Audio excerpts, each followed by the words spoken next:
Hi art teachers, it's Amy. Today's lesson is printmaking. We're making two different types of prints. A relief print like this one, and then we'll make a monoprint quickly at the end. This lesson, it's upside down. This lesson is great for 4th through 6th graders, and it's a relief print. It takes about 4 times to make it. In these relief prints, a very good anticipatory set for day 1 or any day. During the middle of the 19th century, European artists began running across examples of an art they had never seen before.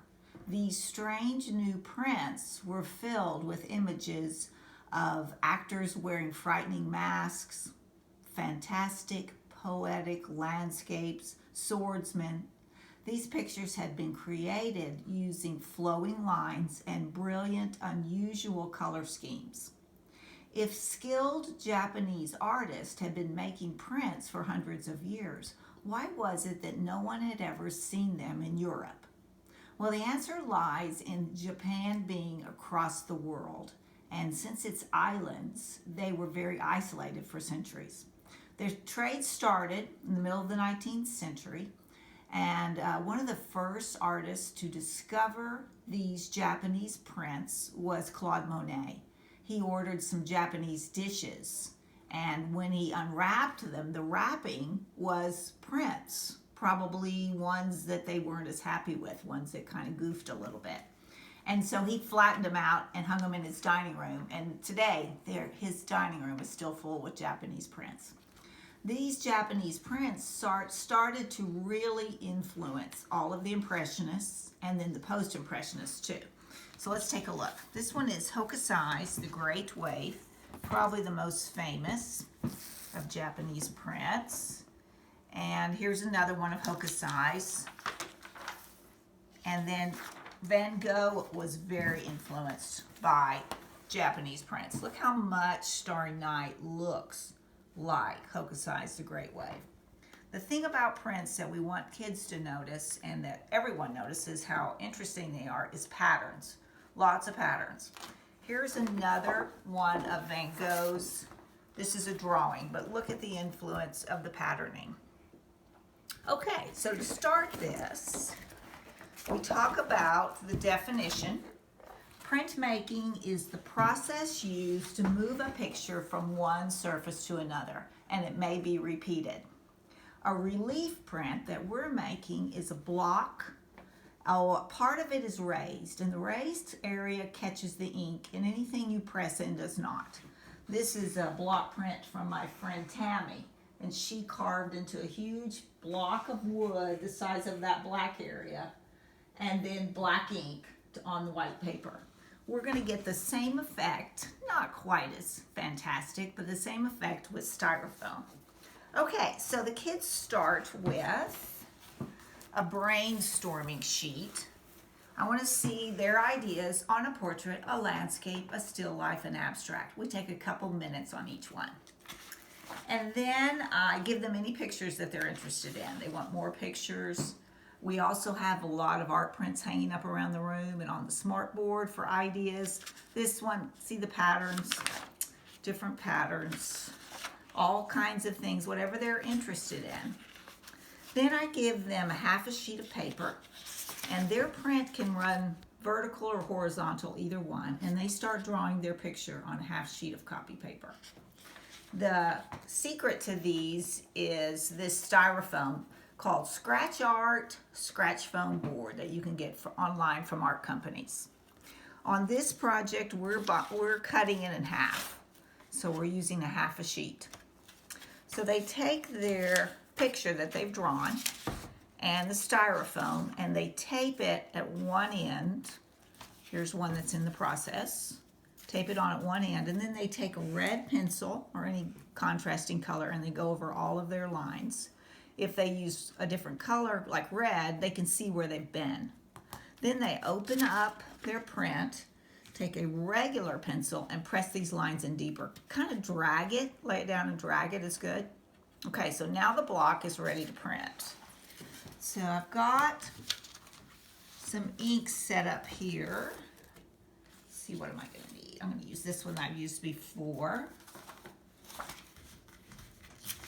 And I usually set up 2 colors of ink for them. Here's blue and here's red, and I've laid the red out. I get these plexiglasses from the lumberyard. I put tape on the back side and ask the students to stay within the tape. And get your brayer, your ink roller, and when you hear that sticky sound, you know that you're ready to cover your block. It's usually better either get this out of the way or remove it completely.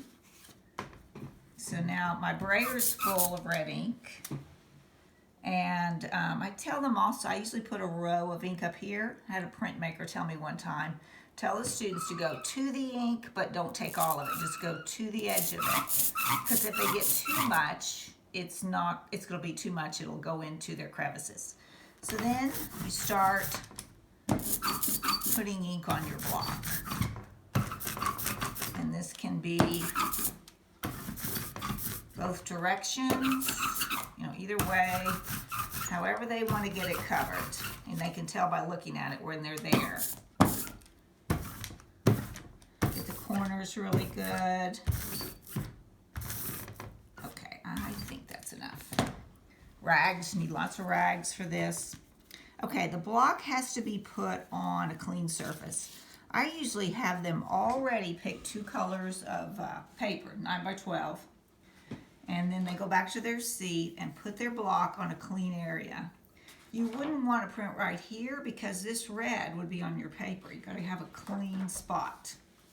So then they go back and they've got their block on their table and they just kind of eyeball their 9x12 paper and they just press with the flat of their hand.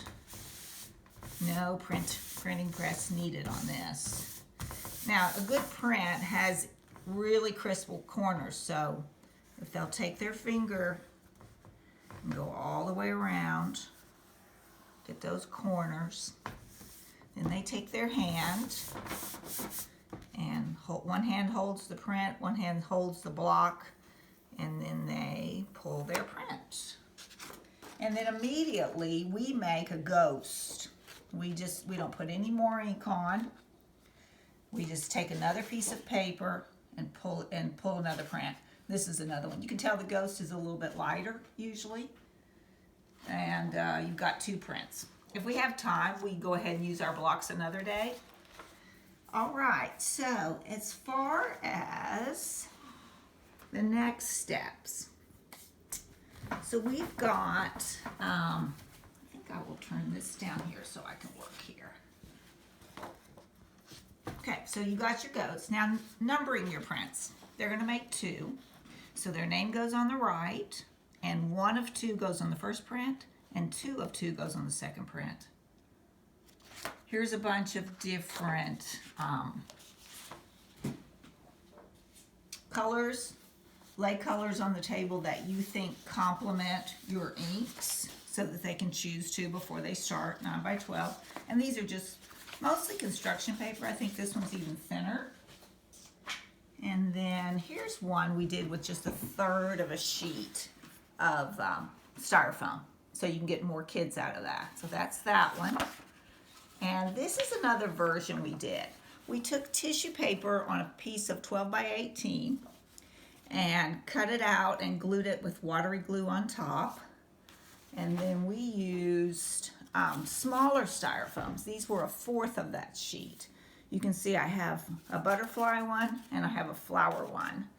And we used black ink, and so they made 2 little blocks. Press those down, and we pressed them down on top of our tissue paper so it looks like this. And they came up, and this one has been rubbed a little bit to get it to bleed, but you don't have to. So those 4 blocks are going on top of that. Okay, different process. So we also make a monoprint. And a monoprint means one print. And if you go to a printmaking class, I know I went to one at a college, and they give you a piece more like this to make your monoprint on. But monoprints in 5th and 6th grade can be made on a transparency. And your school secretary probably has boxes of these that no one uses anymore. So I give them one, and we throw it away after each student. So they paint on a transparency, and this time we're using tempera. So we're not using printer's ink on this, we're using tempera. And then they take a 12 by 18 paper, and it can be thinner or construction paper, and then they do the same thing, they press that on. And of course a monoprint just makes one print because you can't put that back on and make it look exactly the same again. But these are great. You can get landscapes, still life. We're putting the paint on, usually with brushes, onto the transparency. You can pull off as well with Q-tips or other scratching types of tools. Here's another one that's a landscape. And here's just an abstract that we've done. And then, this is something, they make this print in like 15 minutes and frame them up, and some of them are really quite great. So I hope you will have a fun time making prints with your students in 2 of the processes that often the national standards tell you to teach with your students: relief and monoprint. Thank you.